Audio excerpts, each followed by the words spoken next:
My dear students, आज हम एक बड़ा ही इंपॉर्टेंट और बहुत ही मुश्किल टॉपिक लिंकेज एंड रिकम्बिनेशन लेने वाले हैं। लिंकेज और रिकम्बिनेशन एक ऐसा टॉपिक है जो आप बार बार पढ़ेंगे तो आपको अच्छी तरह से समझ नहीं आएगा। आप इस पर थोड़ा सा ध्यान दें। मैं कोशिश करूंगा कि आपको ये टॉपिक अच्छी तरह समझ आए। पहले मैं बात करता हूं लिंकेज क्या है, what is linkage. What is linkage? Linkage का मतलब होता है when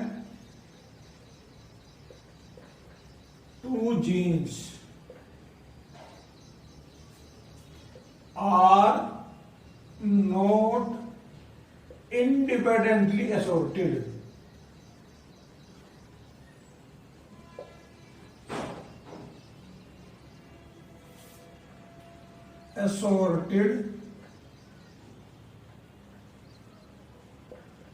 In offspring,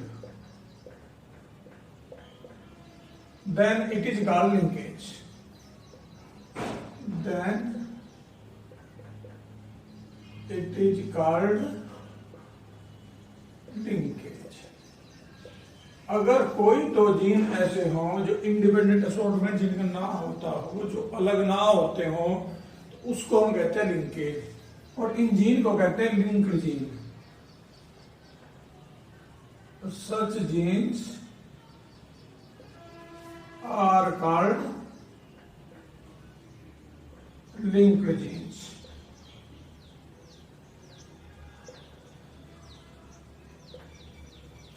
वास्तव में होता क्या है, ये देखा साइंटिस्टों ने कि genes are present on the chromosome.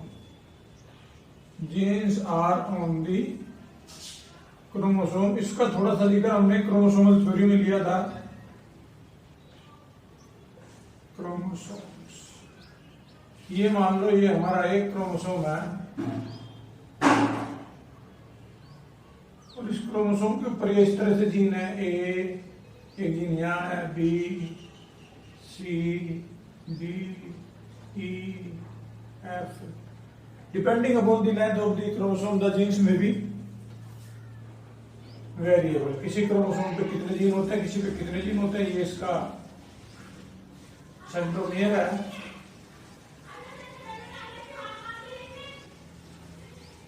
तो ये इतने सारे जीन हैं। अब जीन क्रोमोसोम पे है। If genes are very close, अगर जीन्स बहुत पास पास हैं, जैसे कि ए और बी बहुत पास हैं, then during crossing over,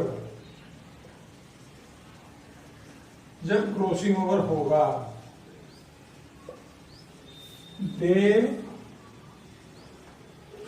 do not separate, वे अलग अलग नहीं होते। क्या होगा क्रॉसिंग ओवर में? जब यहां क्रॉसिंग ओवर होगा, मान लो ये दूसरा क्रोमोसोम है, इनके बीच क्रॉसिंग ओवर हो रहा है, तो इसके साथ ये जो हिस्सा है, ये ए और बी दोनों इकट्ठे जाएंगे। इनका यहाँ अल्टरनेटिव है बी डैश ए डैश, तो ये दोनों इकट्ठे जाएंगे। जब क्रॉसिंग ओवर होगा इस पोर्शन में, तो ये इकट्ठे जाएंगे। तो ऐसे जीन को हम कहते हैं लिंक्ड जीन। और ये केस है लिंकेज का। When two or more genes are present very close on the same chromosome, then they are called linked genes, and this is known as case of linkage. अब linked gene में क्या होगा, इस case में जो recombinant है वो कम बनेंगे। रिकम्बिनेशन आपको ध्यान होगा, जो हमने आर आर वाई वाई और आर आर वाई वाई के बीच क्रॉस लिया था डाइहाइब्रिड क्रॉस में, तो ये पहले बने थे आर आर वाई वाई सारे। अब आर आर वाई वाई का ये थी एफ जनरेशन, और F2 जनरेशन में जो बने थे वो 4 तरह के ऑर्गेनिज्म बने, इसके 4 तरह के गैमेट बनेंगे। इसमें R Y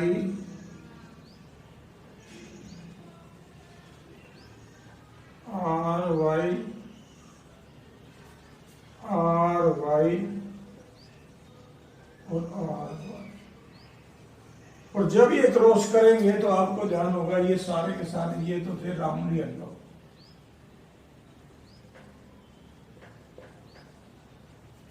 और ये है रिंकल्ड ग्रीन। लेकिन F2 जनरेशन में जब क्रॉस हुआ था तो रेशो आई थी 9:3:3:1। 9 कौन से थे? Round yellow. 3 थे राउंड ग्रीन। 3 थे रिंकल्ड येलो, और 1 था रिंकल्ड ग्रीन। अगर आप देखें यहां ये जो 3 बने थे ये हमारे किसी भी कॉम्बिनेशन में नहीं थे। पेरेंटल कॉम्बिनेशन था राउंड येलो, ये वाला पेरेंटल कॉम्बिनेशन था। रिंकल्ड ग्रीन ये वाला भी पेरेंटल कॉम्बिनेशन था। ये 3 बने हैं ये हमारे रिकॉम्बिनेंट कहलाते हैं। That is the new combination, recombinant. Now the question is how these recombinant are formed. These recombinant are formed due to independent assortment of the gene. That is due to independent assortment हुआ तो ये recombinant बना। Independent assortment। यहां तो F1 में थे RY वाले, इन्होंने 4 तरह के गैमेट बनाए। RY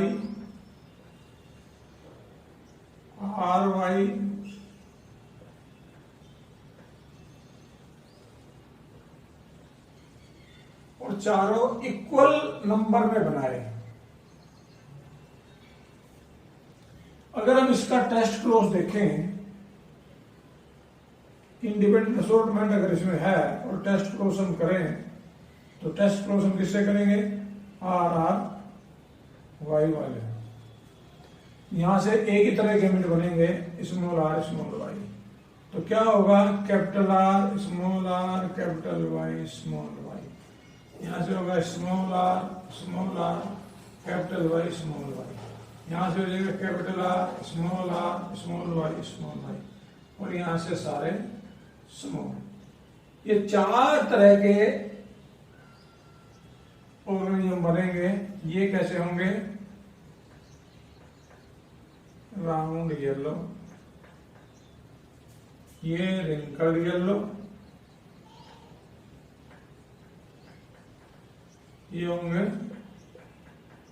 राउंड ग्रीन, और ये होंगे रिंकल्ड ग्रीन। अब इसमें अगर आप देखें हमने क्रॉस किसका करवाया है?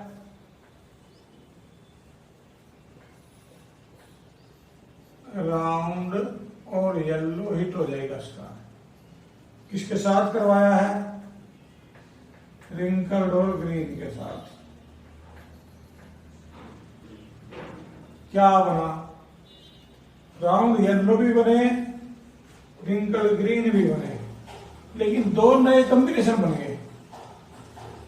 और ये कॉम्बिनेशन रिकॉम्बिनेंट है, जो हमारी पॉपुलेशन में कहीं नहीं थे, वो नए कॉम्बिनेशन बने। इनको हम कहते हैं रिकॉम्बिनेंट। और यहां आप देखें रेशो बराबर है, अर्थात एक एक बने सारे। अगर इंडिपेंडेंट असॉर्टमेंट है तो जो पेरेंटल कॉम्बिनेशन है रिकॉम्बिनेंट है वो बराबर रेशो में बने। यहाँ आर आर वाई वाई एक बना और आर आर वाई वाई भी एक बना और capital R small small Y एक बना और small R capital Y small Y ये भी एक बना। तो जो पेरेंटल हैं कितने हैं? दो। पेरेंटल्स आर 2 और रिकॉम्बिनेंट भी 2।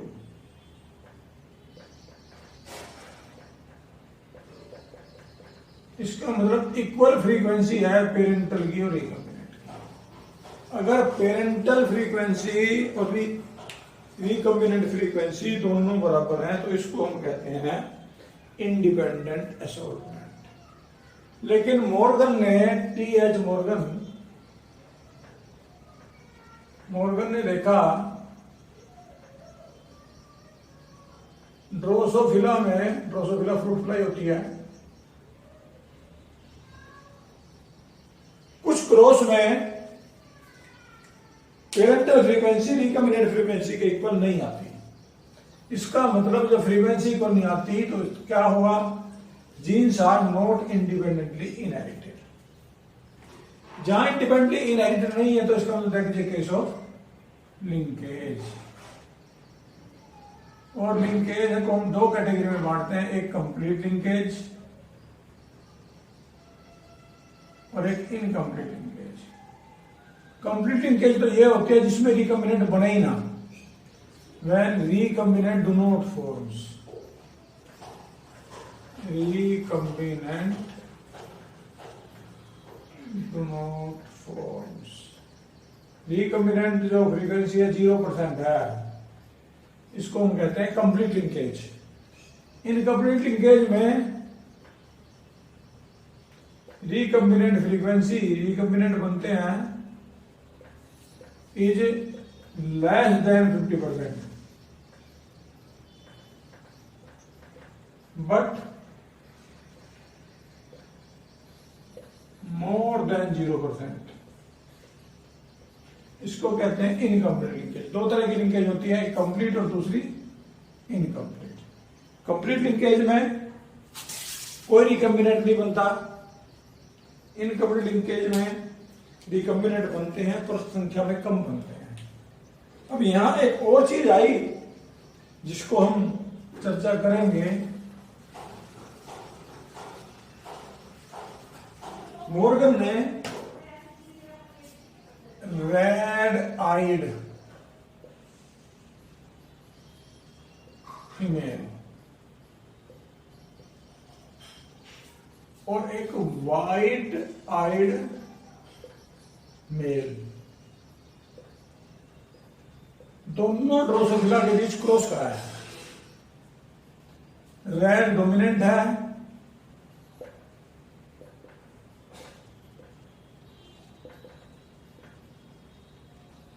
और वाइट रिसेसिव है।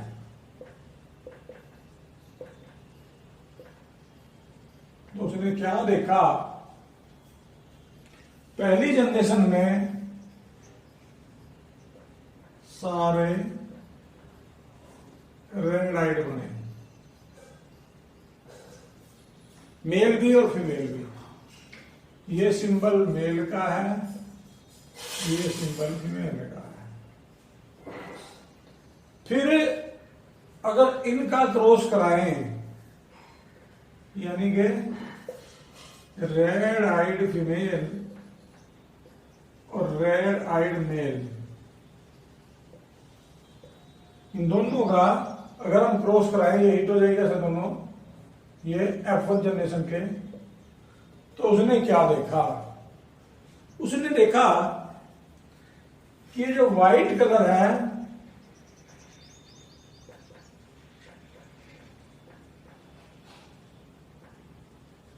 goes frequently in male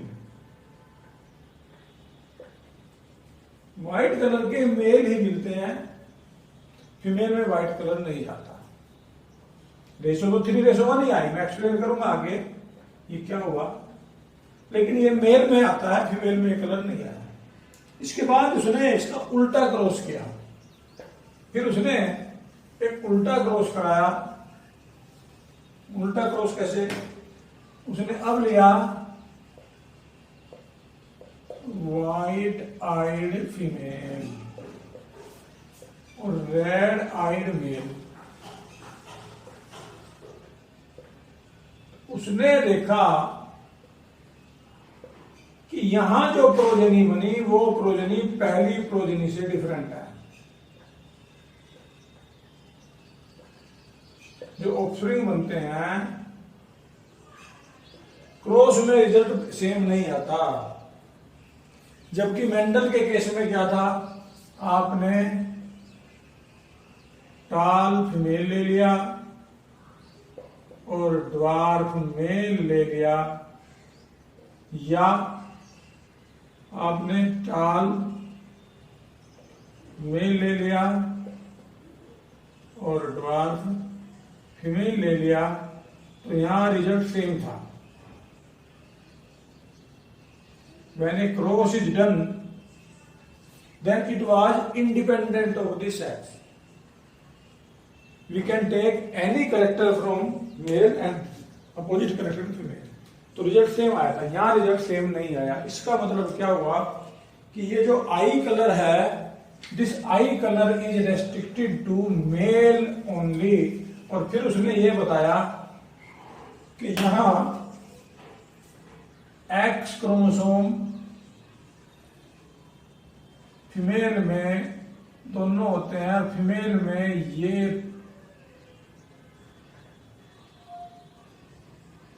अगर आप ये रेड आइड फीमेल देखें और ये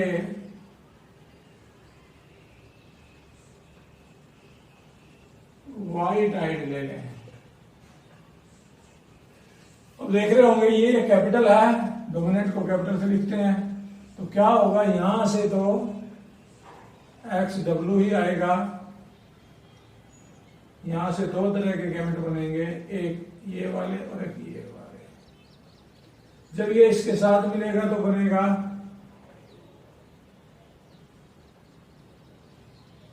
और ये इसके साथ जाएगा तो ये बनेगा। ये भी रेड है और ये भी रेड है। अगर हम इनका क्रॉस करें, ये तो थी F1 जनरेशन, ये मेल है, ये फीमेल है, ये मेल है और ये फीमेल है। अगली जनरेशन में क्या होगा, यहां से अगर हम चेकर बोर्ड बनाएं तो चेकर बोर्ड में आप देखें XW और XW, ये तो बने इधर से और इधर से बनेंगे XW और Y। अब आप इनका क्रॉस करके देखें तो यहां से बनेगा XW और XW, ये प्योर फीमेल है और रेड आइड होगा। यहां से देखें XWY, यहां से देखें XW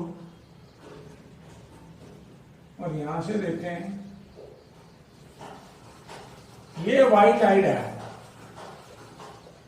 व्हाइट मेल, ये रेड मेल, ये रेड फीमेल और ये भी रेड फीमेल।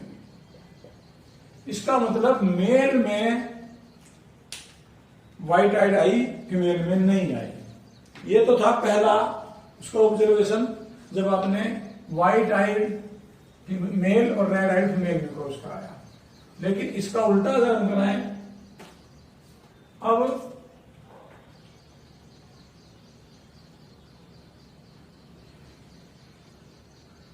ये है व्हाइट आइड फीमेल और ये है रेड आइड मेल। तो जब इसका क्रॉस करेंगे तो यहां से तो बनेगा ये और यहां से बनेगा ये। तो इसमें क्या बनेगा,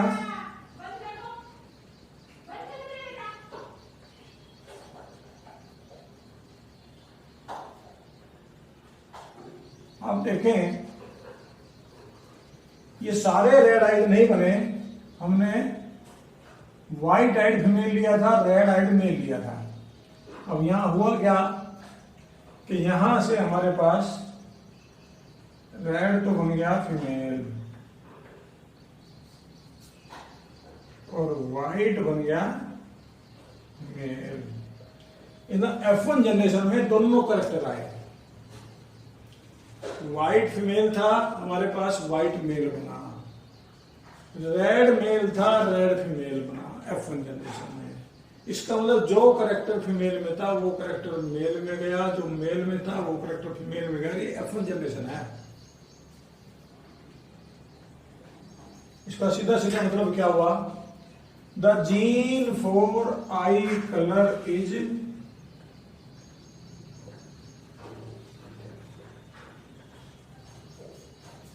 ऑन X क्रोमोसोम।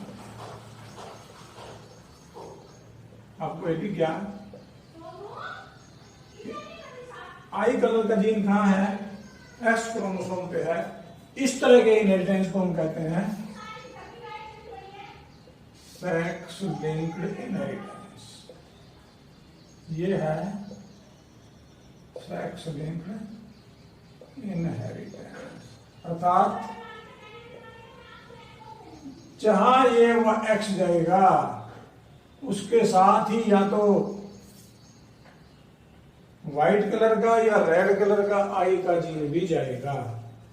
ये X के साथ इनहेरिटेंस होता है इसका, Y से इसका कोई लिंक नहीं है। अब यहां बात आती है कि X क्रोमोसोम के ऊपर कुछ जीन है जो आई कलर को रिप्रेजेंट करते हैं। फिर बाद में पता लगा कि जब एक ट्रेट के लिए जीन पता लग गया तो जीन फॉर ऑल ट्रेट्स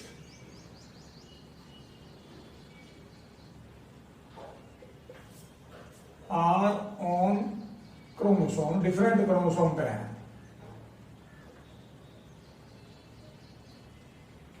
फिर देखा उसने, जो मॉर्गन था, मॉर्गन ने क्रॉस कराया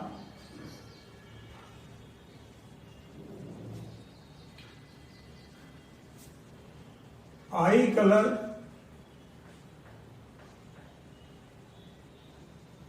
और विंग कलर।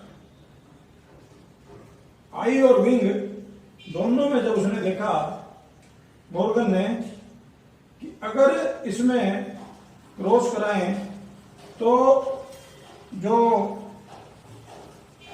ये वाइट आइड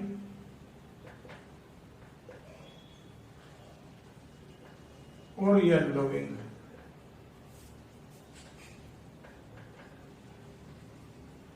और रेड आइड और वेस्टिजियल विंग, इसको हम क्रॉस कराएं तो इस केस में भी जो रिकम्बिनेंट फ्रीक्वेंसी है, रिकम्बिनेंट फ्रीक्वेंसी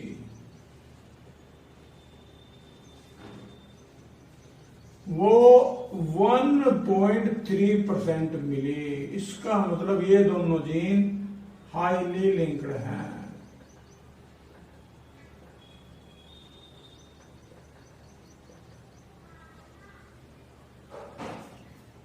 मॉर्गन ने लिंकेज देखने के लिए ये देखा कि अगर हम इसको देखें ध्यान से, इस क्रॉस को आप ध्यान से देखें तो इसमें जो येलो कलर विंग और व्हाइट आइड यानी कि आई का और विंग का, ये जो आई और विंग, इसके जीन दोनों लिंक्ड हैं और ये दोनों जीन एक्स क्रोमोसोम पे हैं। इसलिए एक्स क्रोमोसोम पे होने की वजह से ये मेल में ज्यादा रिप्रेजेंट होते हैं, फीमेल में कम होते हैं। फिर उसने देखा कि इसमें एक दूसरा क्रॉस जिसमें उसने वाइट आइड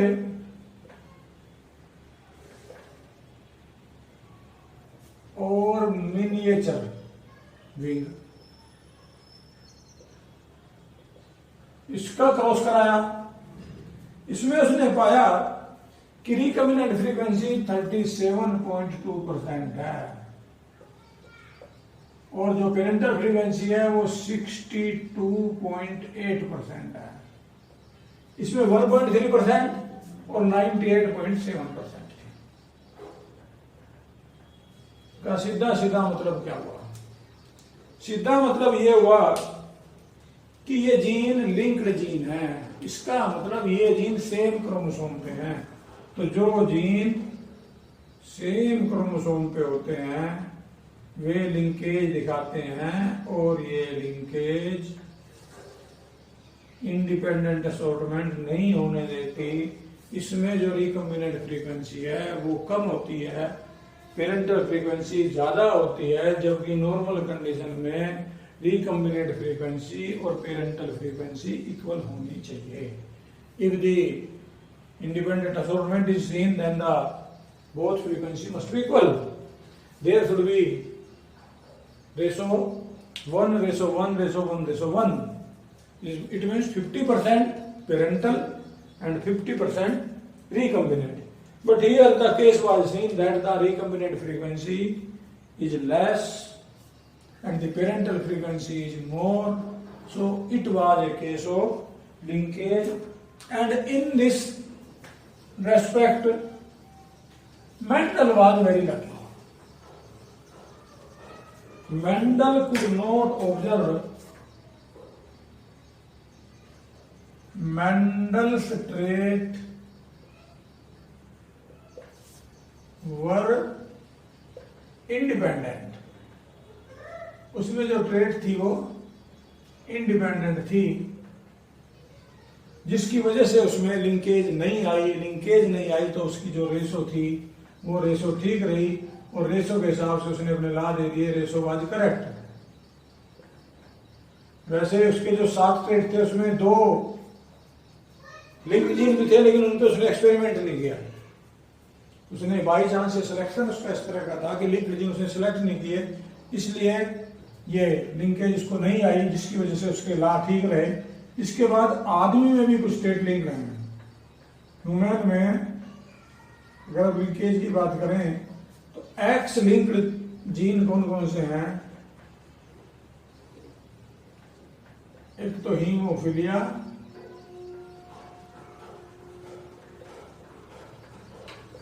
और एक कलर ब्लाइंडनेस। ये दोनों जीन एक्स लिंक्ड है, इनको हम सेक्स लिंक्ड जीन भी कह देते हैं। These are sex linked genes, and due to sex link they are more common in men than women.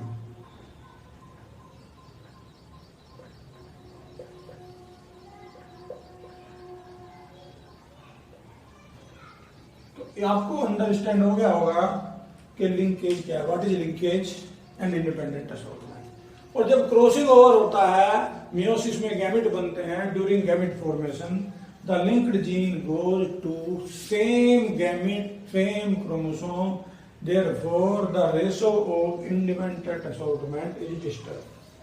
There is no independent assortment in linked gene, there is linkage, there is commonly bonded area there of a chromosome, and therefore they do not show independent. So this is the defect in the linkage, that linkage never favor independent assortment, both are opposite term. ये था हमारा linkage का topic. आप इसको ध्यान से समझें, देखें, आपको क्लियर हो गया होगा लिंकेज और इंडिपेंडेंट असॉर्टमेंट। Thank you.